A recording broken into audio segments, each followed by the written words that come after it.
All right, coaches, welcome to Module 1, the coach, the class, and the 3 Ps of coaching.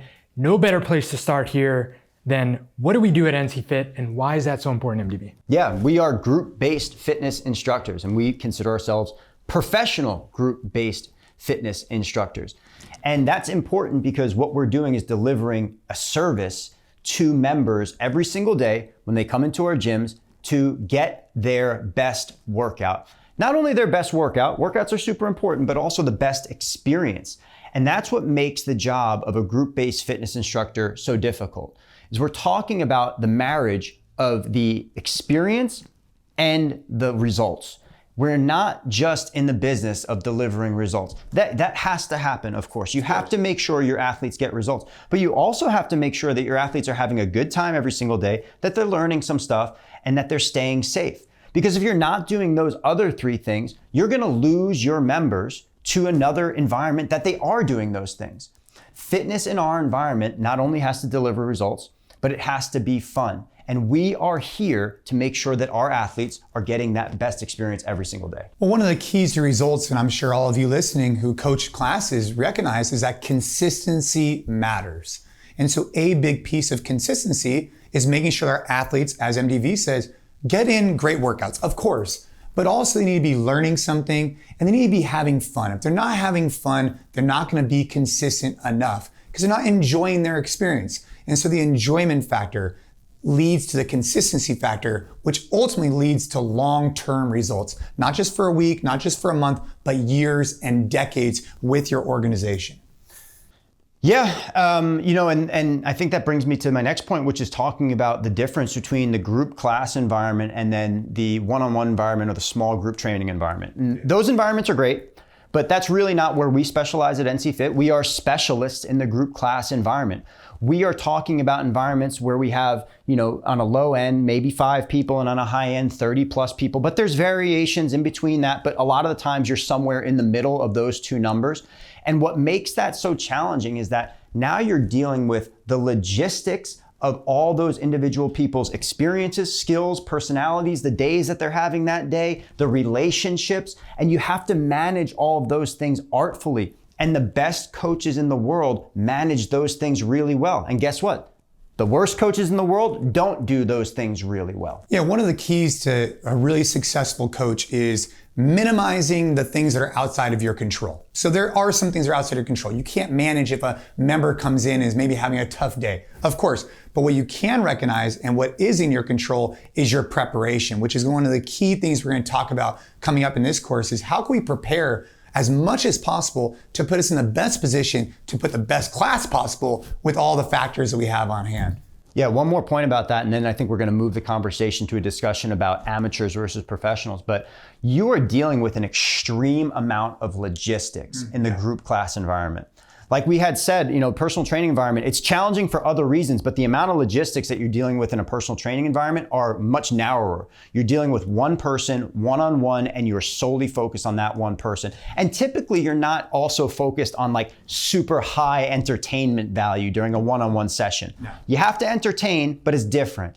In the group class environment, we are marrying the fitness results with the entertainment experience. They are both important, like I had said before. And now we're also talking about doing all of that probably on a 60-minute timeline where you have to intro the workout, you have to warm your athletes up, you have to teach them some stuff, you have to coach them through a workout, and you might also have some other things you have to do in there like a skill session or a strength session, and then you gotta wrap the whole thing up within 60 minutes and send them on their way. And guess what? If you're blowing your timeline, you're probably not doing the job well enough. That's right. Yeah, I mean, it's a lot of variables and it makes the type of coaching that we do super challenging, but that's why we're putting this course together, right?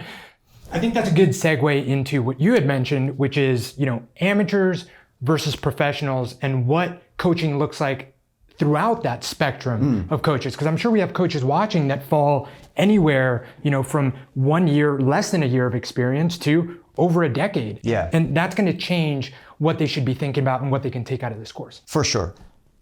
Let me just lay out the definition for what I believe is a professional coach, and then I'm going to hand it over to Jason to talk about the difference between professionals and amateurs.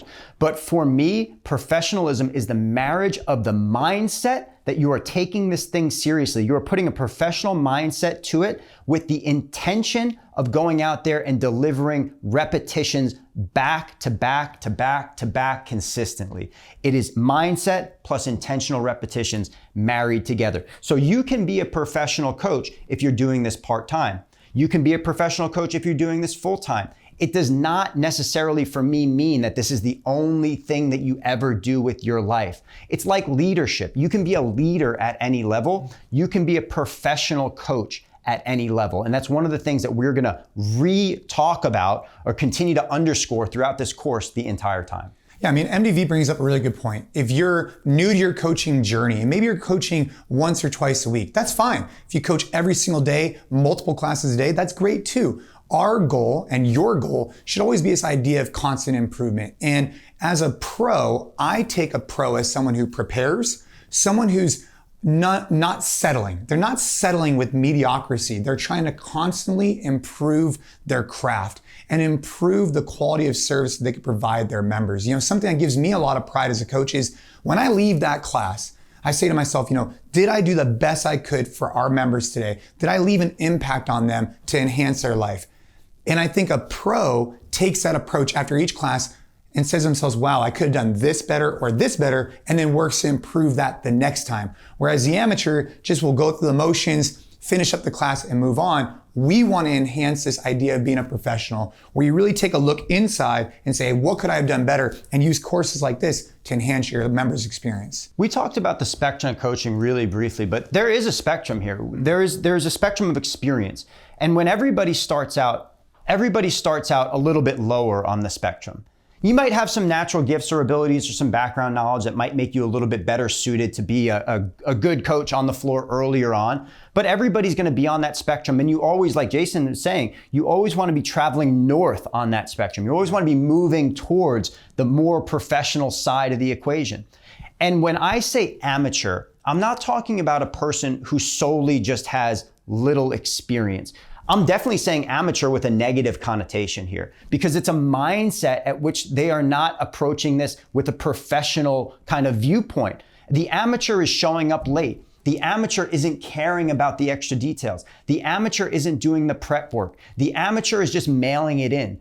And you can be an amateur and have 1 year of coaching experience, and you can be an amateur and have 15 years of coaching experience. Sure. You could be a pro and have 1 year of coaching experience, and you can be a pro at 15 years. I mean, it's a really simple thing. Like, members don't care what you have to say until they know how much you care. And it's really interesting because you could be a coach who's been in the game a long time, but if you don't show that level of care and excellence and take your job professionally, people pick up on that and they're not going to be engaged in that. And it's going to be this circle, right? Where you're trying to maybe grow our goal as a business is to enhance as many members' lives as possible. And where that starts ultimately is on the floor. Because if our members come in and they have a subpar experience, they're not going to go tell more friends. If they come in and they have a subpar experience, they're not going to keep it coming in consistently. And so not only does it hurt the business, but it also hurts the overall sentiment of growing this idea of impacting more members' lives. So treating it like a pro and not like an amateur, I think is the greatest baseline we could set going into this whole course. Yeah, and really quickly before we move on to like deeper meanings of coaching and some other stuff that we want to talk about in this intro segment, there's a couple of curses that I've noticed in my career as a coach. You know, the curse of the amateur and the curse of the know-it-all. The curse of the amateur, this is somebody who tries to impress people with endless amounts of knowledge. You know, you get into this thing and you think that you have to give everybody everything that you've ever learned or been taught, and you just kind of flood people with all of your knowledge and you overwhelm them. It's like trying to drink from a fire hose. So if you're somebody who's currently a little bit earlier in your journey, what I would ask you to do is just take a step back and realize that you're going to learn as you go here. You don't have to give everything to everybody every single time. We'll talk about how to think about triage and focus, but really quickly, the curse of the know-it-all on the opposite side of the equation is now the person who knows a lot, but knows that they know a lot and starts to resent or not ask questions anymore, or who starts to deliver material with a mindset and a tone that is just really off-putting. Don't ever find yourself in that state either. Don't ever get to the point where you just think that you know everything and you can't learn anything from anybody. And we're going to be talking about culture of feedback and things of that nature. But ultimately, if you're a coach and your classes are starting to dwindle, or if you're a business owner and you're the head coach and your business isn't growing in the right direction, those could also be signs that you might fall into one of these categories. As an amateur, sometimes you give too much, right? Too much. And where simple could be a lot more effective. And other times, right, you might come off like, oh, you don't know that. Well, these people are new to fitness maybe, and that could be really off-putting, especially when someone's been maybe thinking about coming to the gym for years. All of a sudden they come in for their first experience and they don't know what a squat is, as an example, and we could be condescending in our nature. And I think sometimes as a coach, like we assume everybody already knows these fundamentals, but a lot of the times people who have been on the couch for a long time, they don't know. And we need to go at it with a level of care. And I think, again, a great topic to get into in the future. Yeah, well, and as we transition here to the deeper meaning of coaching, one of the things that I've learned over my career is to constantly ask questions, to constantly be inquisitive, to ask your members questions, to ask yourself questions, to ask your fellow coaches questions. And that's something that I want to impart upon all of you as you're watching this, is to ask questions of yourself about your coaching. But Jason, really quickly, before we talk about deeper meaning, what does it mean to rise the tides in coaching? So one of my goals for a long time has always been this idea of rising the tides. And I think what the saying is, a rising tide raises all boats.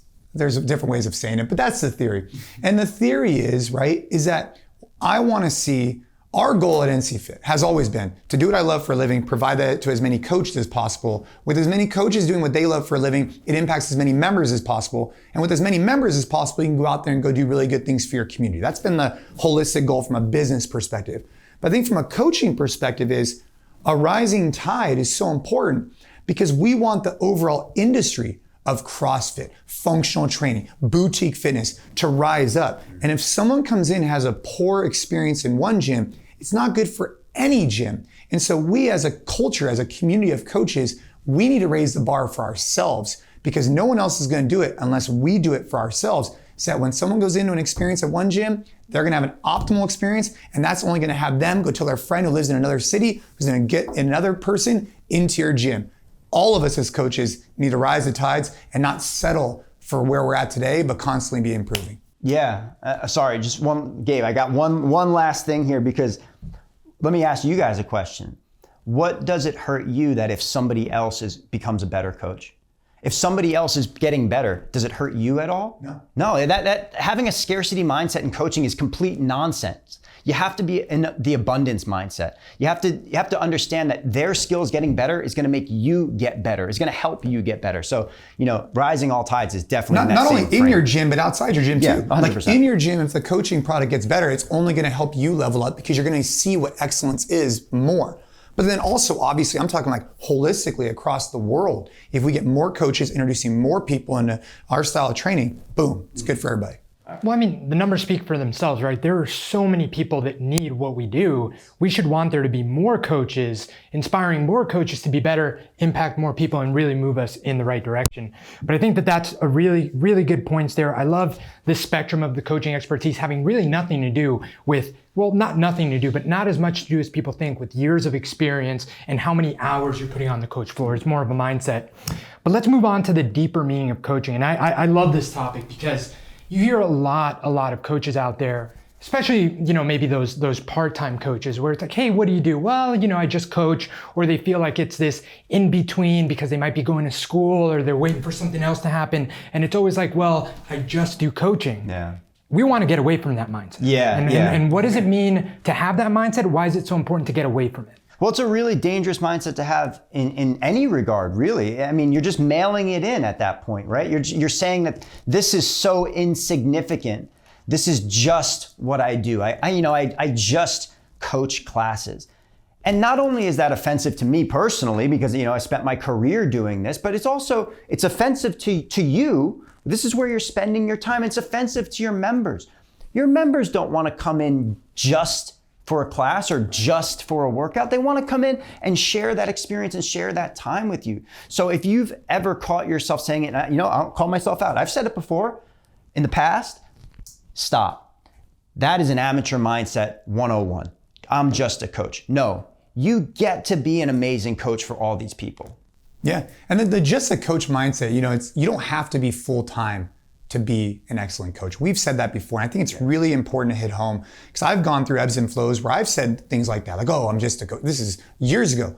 But the reality is that you have an opportunity to make such an impact on your members' lives. And I think about all the time, like people go and they see their doctor maybe once or twice a year. They come to you almost every day. And think about the impact you can make on them. And I think there's a lot of responsibility in that to keep our members safe, but to also keep them having fun so they can come back in. You're not just anything. Meaning, even if you only coach once a week, go out there and go put out the best product humanly possible. And I know for me, when I think about this idea of like effort over everything, I walk into a barista, I walk into a coffee shop, I walk into something and I see excellence occurring. I don't care if that person is part-time, full-time, the owner. If you see someone who really takes a lot of pride in their craft, who's done their homework to go ahead and put out the best product they can, whether it's making your coffee or coaching a class, there's something about that that's inspiring. And that to me is what effort over everything else is. If you're coming out there and you're a coach, and you'd be surprised, for new coaches listening to this, if you walk into a class and you're new, and people know it, but if you're out there and you're wearing your heart on your sleeve and you are doing everything in your power to drive value for them, you're really trying, man, you'd be surprised what you can get away with. You could be a mediocre technical coach, but if you're out there and you're doing the best you can to provide them, they see it, they acknowledge it, and they appreciate it. So just keep that in mind as you're joining your coaching journey. You're not just a coach, you're trying to really provide that excellence through effort over everything else. And I think another important piece of that mindset, effort over everything, that, maybe something people have heard of also is, how you do something is how you do everything, comes back to this idea of, this might be the best part of your athlete's day, right? Like there's that responsibility of, they were looking forward to that. It might be their escape. It might be that hour to just kind of like de-stress. Yeah. There's a lot on your shoulders there, right, MDB? Yeah, there's a ton on your shoulders. And, when I'm talking to newer coaches who come onto the NC Fit team and, even back on Days of CrossFit seminar staff when we were on that team together, I used to talk about it like throwing your fastball all day, every day. And that's tiring. Yeah. I get it. That's really tiring to do. Imagine yourself going out there for 9 innings and throwing a fastball 99 miles per hour every single time. You're gonna get tired.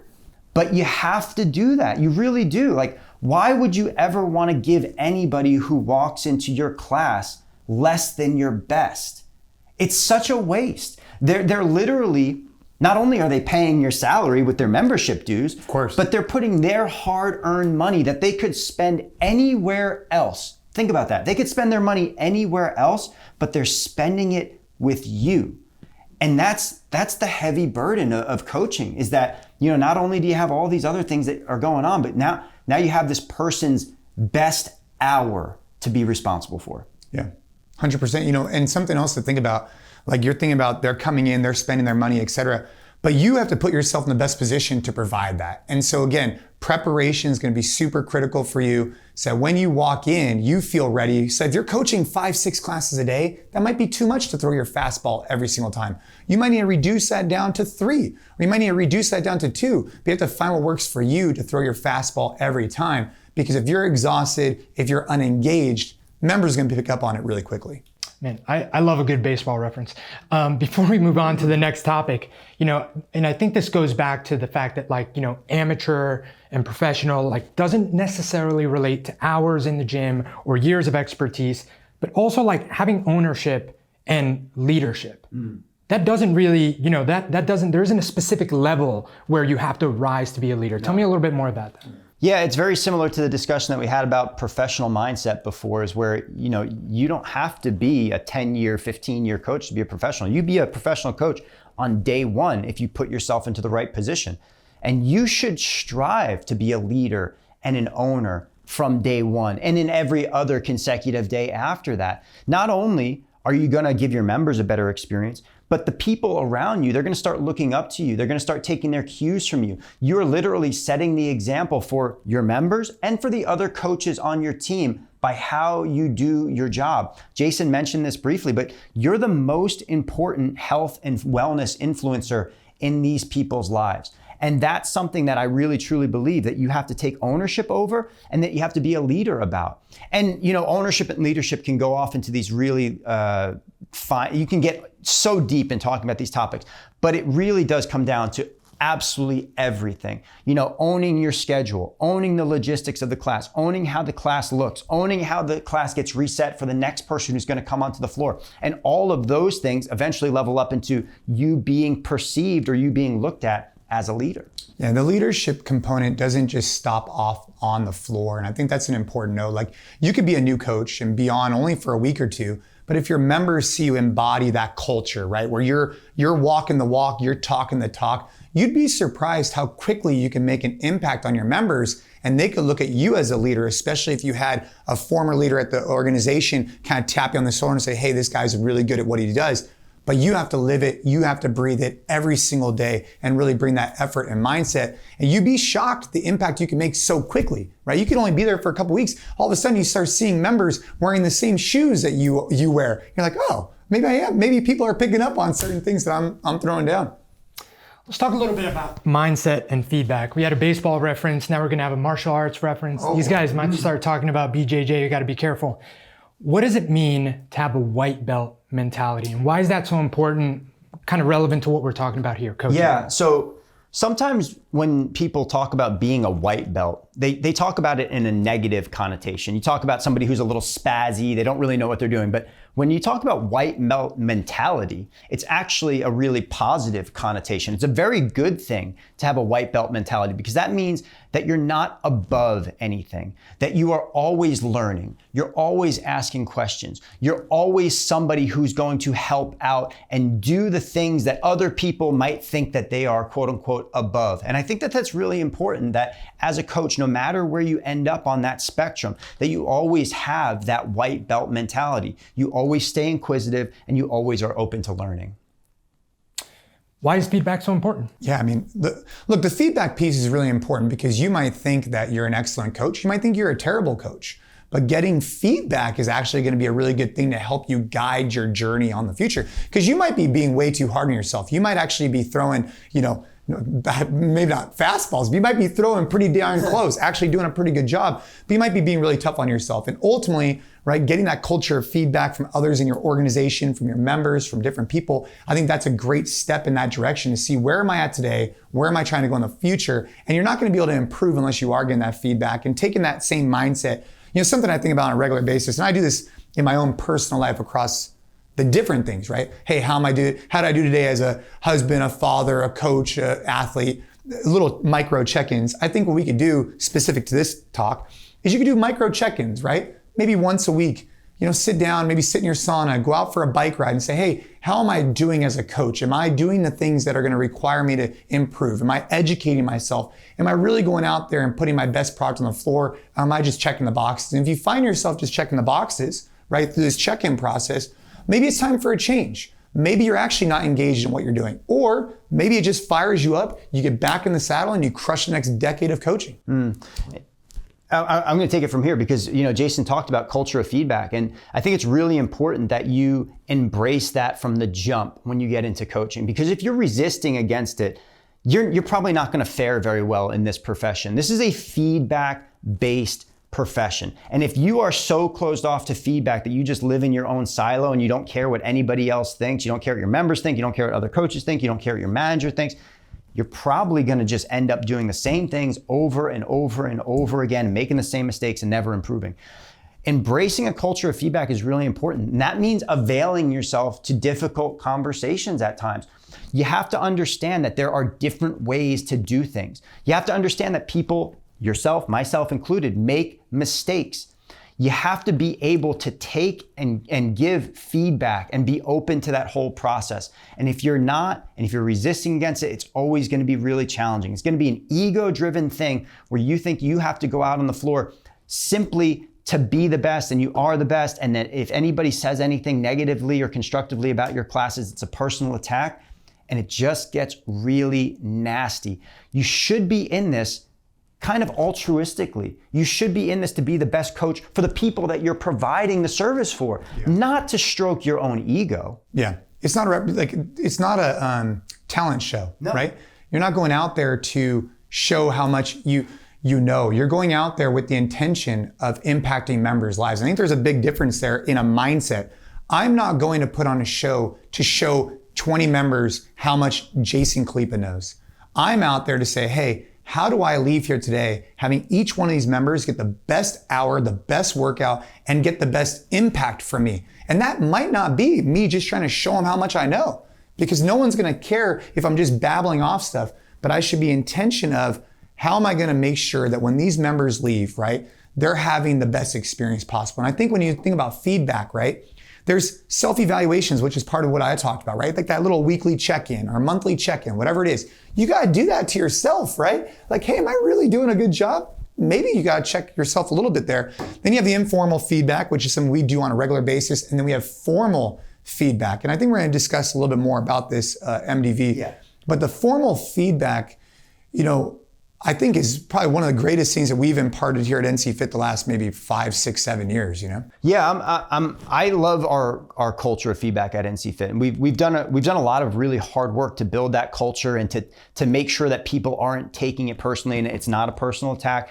But the informal feedback lays the groundwork for everything. We're going to talk about all this stuff later in the course. But informal feedback is just a conversation about coaching. In a lot of ways, this course is an informal feedback opportunity. You'll be watching this course and you'll be able to engage in this conversation with us in your head about the craft of coaching.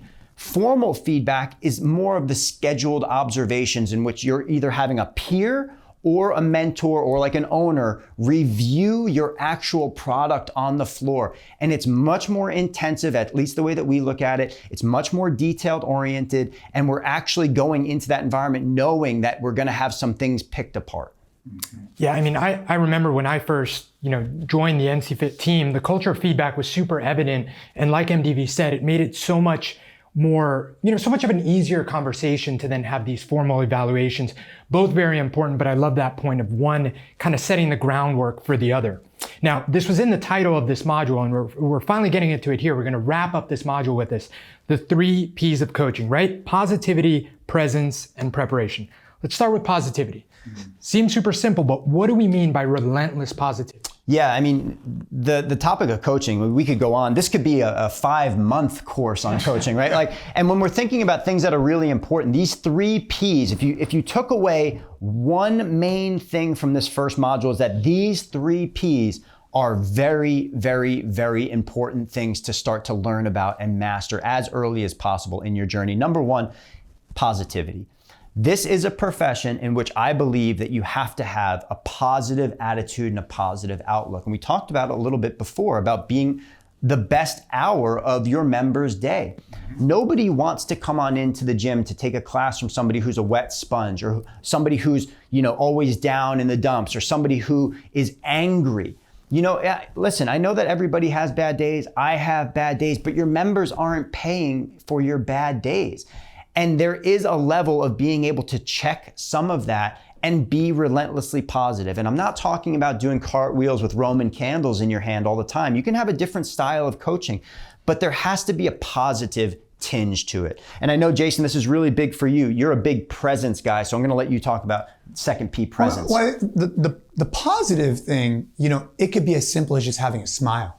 That's it. It could be that alone could set the tone for when someone comes in like, wow, he's in a good mood. He's what's interesting, sometimes you walk into the house and maybe you align with maybe one of your siblings, your spouses, whatever. You're like, oh, you could tell if someone's in a good mood or a bad mood. When a member walks into the gym, there should never be is the coach going to be in a good mood or a bad mood? The coach should always just be a positive coach. And in general, it should be a good mood, because frankly, people are not, it's just not the time or the place. People are coming in there for the best hour of their day, for the best time that they can, and they don't necessarily care what you have going on in your life. And if you are not prepared mentally to coach that class in a positive way, I get it. Then just don't coach that class, right? Take some time off, regroup, and get back at it for the next class. Now, in regards to this idea of presence, I should be able to walk into any of our gyms and know within 2 seconds who's coaching and what they're coaching. I should just know, because they're owning the room, their presence, their attitude. It all leads into this idea of they are controlling the flow. So when you walk in, or if you're a coach out there, you need to make sure that at any moment, if someone walked into the room, They would know that it's you who's the coach. And that doesn't have to be just screaming and yelling. It's your ability to walk around the room, making touch points. What I like to think about is that every class, every time, there's 3 touch points with every member. And that could be a verbal cue, that could be a tactile touching, that could be something I walk up to them and give them some type of insight for the workout of the day. But each member, at least 3 times as you walk around, will help this idea of holistically having more presence and attitude per class. Yeah, I think Jason nailed it on the head there with presence. It's ownership of the room. It's immediately recognizing who the coach is, and in a positive sense, like he said, you're not screaming at people. And you can have presence at different levels. You know, Jason and I both have very big presence on the floor. He has a different presence than I do. We are physically different. We have different coaching styles, but we both have high levels of presence. And like Jason said, it can come down to your movement, where you're standing, how you're talking, who you're talking to, all of those types of things wrap up into presence and owning the room. But this last P, preparation, is probably one of my most important ones. Before we get through presence though, I think that there are even smaller things that play into that, like body language. Oh yeah. One of the I think best pieces of advice that I got in my coaching career was, you know, when you're just kind of watching people, like really kind of checking for faults and stuff, like I used to be arms crossed, and like the difference of something as simple as that, like arms crossed versus like more of an open body language, can go such a long way in helping with your presence. But didn't mean to cut you off. No, preparation, I think is, you know, arguably the most important of the 3 Ps, because there's preparation that goes into helping you be more positive. There's preparation that'll help you, you know, have better presence. It kind of ties everything together. Yeah, for sure. You know, Gabe, again, we're hitting the nail on the head here with these points, because if you're prepared, it makes it easier to be yourself. It makes it easier to be positive. You're not thinking about, oh, what do I have to coach next? You've already done the groundwork. You should have an understanding of the logistics of the workout, the stimulus of the workout, the timeline, what you want to teach, what you want to focus on. You should have an idea of like, all right, I usually coach the 9:30 class. I understand how many people are usually in this class. Mary, Scott, Phil, and Janice are always in this class. I understand what they have as limitations, what they have as their ability levels currently, what they're working on as goals. And you're preparing holistically for that. And one of the ways that we prepare at NC Fit are the tools and resources in the NC Fit Collective. And we author workout briefs, class plans for every single workout that we put on the floor. We have an expert coach who tests the workout, who writes a fully vetted class brief behind it. And then our coaches take 15 minutes at their own time to study, to prepare, because it means you're gonna go out there and deliver a 10 times better product than if you're going out there and winging it. And preparation can look a little bit different depending on where you're at in the spectrum, depending on, hey, am I a day 1 coach or am I a 10-year coach? But both of those people still have to prepare. If you're a day 1 coach, maybe you have to literally write out everything that you're gonna say. You're gonna write out all my jokes, all my transitions, all my stimulus focuses, everything. I'm not even kidding. The people write that stuff down. They should, because it makes it easier for you. But maybe as the 10-year coach, maybe you're taking some light notes. You're looking at like what we put down as the focus for the stimulus, what we put down as what you wanna teach for that movement that day. And then you're making some decisions based on your experience and all the repetitions that you have underneath your belt. But everybody must prepare. I think that, you know, closing out this module, I think preparation is a great way to close it out, because without preparation, it's difficult to do anything else we've spoken about. You know, the other day I was taking class and I observed a coach, and they were doing a good job, but I could tell in their mind they were thinking too much. And because they were thinking so much, they couldn't engage the class. So for example, it's like, all right, guys, go ahead and jump on the bike, and then we're gonna jump off, we're gonna do something, they're gonna do deadlift. But as we're doing our deadlifts, they're thinking about, okay, what am I supposed to be talking about? What should I be doing? And the problem with that is that when their mind is working, that's fine. But when their mind is working for too long, they become silent. And when they become silent, they lose that presence. They lose that attitude, because all of a sudden, if I'm trying to think about what I'm saying right this second, let's just say, all of a sudden I stop talking. And then all of a sudden my facial expressions change. When that occurs too much throughout a class, it starts to create this dead space. And that dead space is a byproduct of lack of preparation at times. Now, I'm not saying you have to be screaming your head off all class long, but if you're thinking too much because maybe you didn't prepare enough, it creates this idea that your presence and your attitude fall fall really far back because you don't realize what you're doing because you're thinking so much. Yeah, not being prepared doesn't allow you to be yourself. Yeah. You're always just thinking about what you have to say next. That's not a good space to be operating in. And this last point that I'm going to make, and I know maybe Gabe and Jason have a couple other things they want to say, but this is what we're talking about as being so difficult in coaching. This is the dichotomy of coaching. This is the marriage of education and entertainment.